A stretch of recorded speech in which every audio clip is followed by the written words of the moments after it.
Le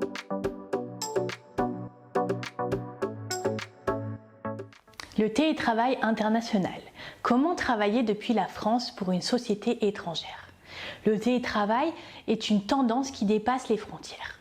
Le processus de recrutement au-delà du territoire national permet l'acquisition de nouveaux talents sans pour autant obliger les personnes à quitter leur pays pour exercer leur poste. Prenons un exemple. Madame X est française et vit à Bordeaux. Elle s'est vue récemment offrir un poste dans une agence de communication allemande basée à Berlin. Elle nous précise également que cette société ne possède pas d'établissement stable en France. Madame X est très intéressée par l'offre, d'autant plus qu'elle ferait du télétravail depuis la France à temps plein.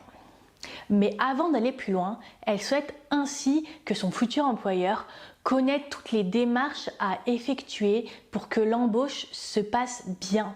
Une entreprise ayant son siège à l'étranger et n'ayant pas d'établissement stable en France peut employer du personnel salarié même si elle n'a aucun bureau en France.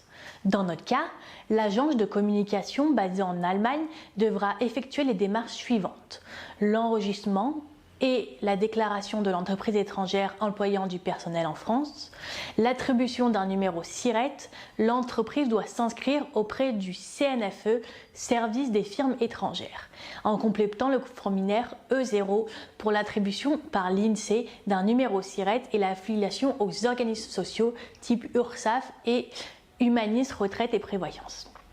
Dans un premier temps, la société allemande devra établir la déclaration préalable à l'embauche. Il s'agit d'une procédure de déclaration systématique et nominative pour chaque salarié qu'un employeur a l'intention d'embaucher et qui devra être effectuée auprès de l'URSSAF et quelle que soit la durée et la nature du contrat de travail.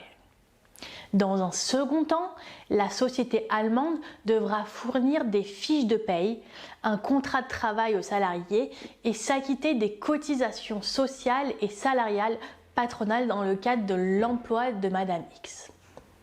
Concernant l'impôt sur le revenu en France, grâce au prélèvement à la source, l'employeur sera collecteur de l'impôt sur le revenu pour le compte de l'administration fiscale.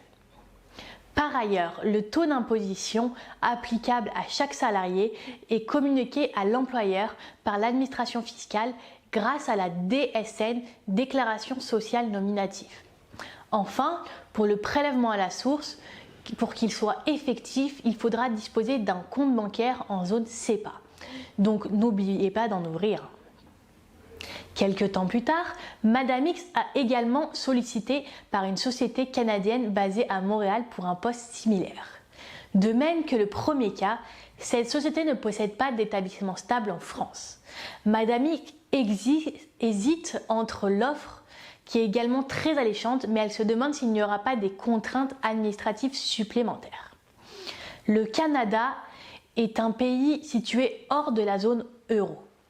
La loi prévoit que pour les sociétés étrangères basées dans un pays tiers à l'Union européenne, c'est également le cas des Royaume-Uni, de la Norvège, de l'Islande ou de la Suisse, hors zone de paiement CEPA, il sera également nécessaire de faire intervenir une société de représentation fiscale pour assurer le paiement de charges sociales et de l'impôt sur le revenu, prélèvement à la source.